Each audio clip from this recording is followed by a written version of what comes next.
This is Philgia's bee farm. So the boxes are now ready to be baited and installed in the apiary. So as you can see, I stacked them, getting ready to bait them. But I'm only going to bait the deep. That's the normal thing to do. You bait only the deep and put them in the apiary.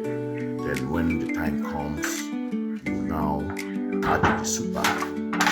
So normally I've numbered all my boxes. I have to unnumber all my boxes 007 frame 1 2 3 4 5. That's how I number them.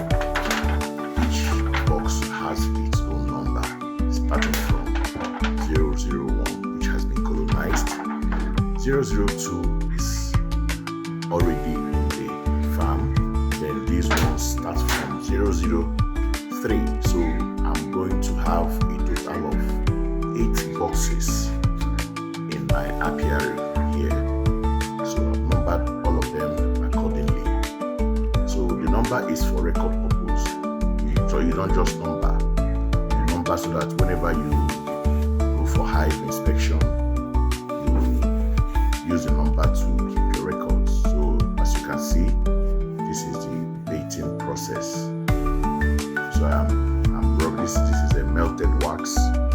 It's a special formulated bee attractant from Slazita Farms. He's also a beekeeper based in Abuja.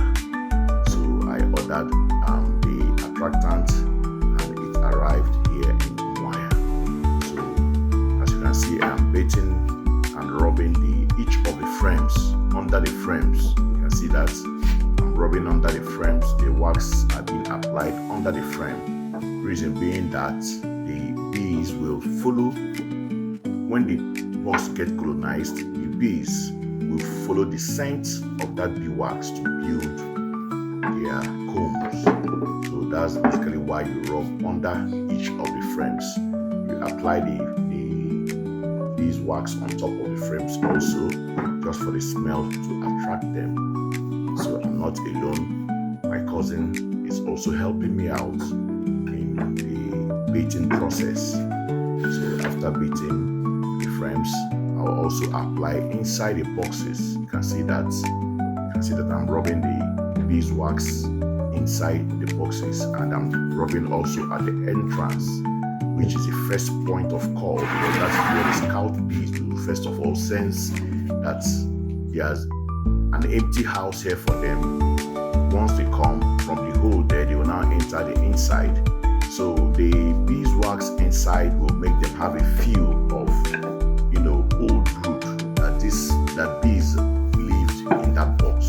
So which will make them, or which will make the scout bees or the scout bee to go and inform others that she has found a home for them, and others will come and they all will colonize and live inside the box.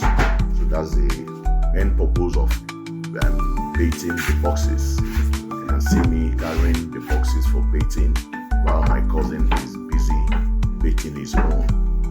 So once all is done, once all is baited, they will be transferred they'll be transferred to the apiary.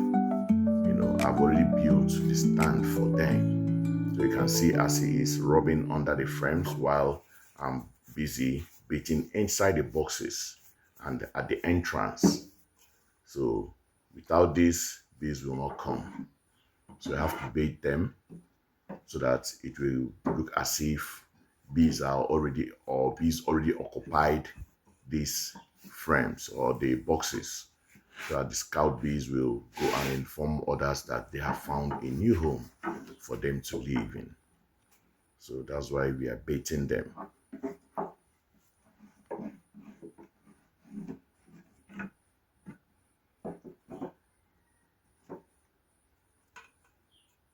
So as I said in my earlier video, there are only 9 frames, and I will still try as much as possible to create a bee space where the bees will be coming out for feeding and all that. It's supposed to be a 10 frame box, but the carpenter made it to be 9 because of his calculation, even though he did a wrong calculation. But that notwithstanding, I'll still create a bee space. See, my cousin is baiting on top of because I told him that he has to bait on top of the frames also, not just inside. So that's why he's applying the beeswax on top of the frames. Not that the bees are going to build their own comb on top of the frames. It's just, for the aroma be enough. So because this is a new box. You have to make the aroma to be stronger than the natural scent of the wood.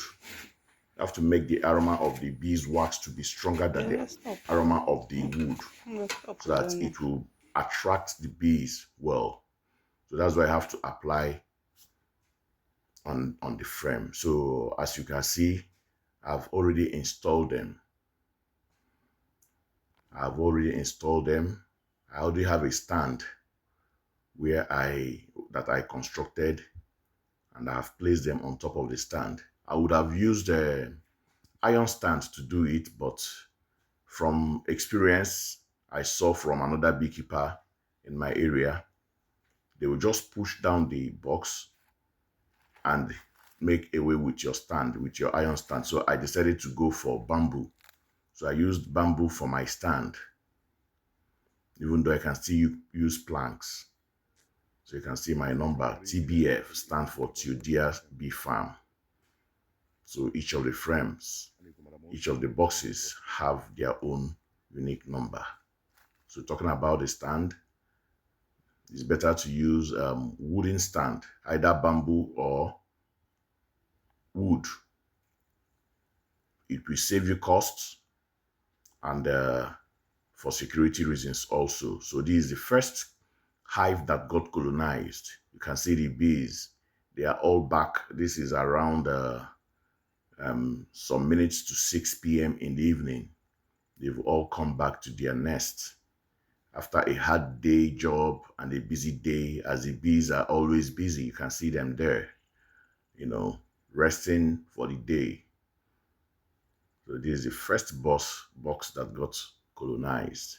They are doing well actually, but not yet ready for harvesting. They should be due by March, April. That is when they'll be due. So this other box couldn't enter the stand I built, so I had to bring it over here. And in each of the boxes, I applied lemongrass essential oil just for the boxes to have that aroma of the queen bee. So it is very, very necessary that it has the aroma of the queen bee. Thank you so much.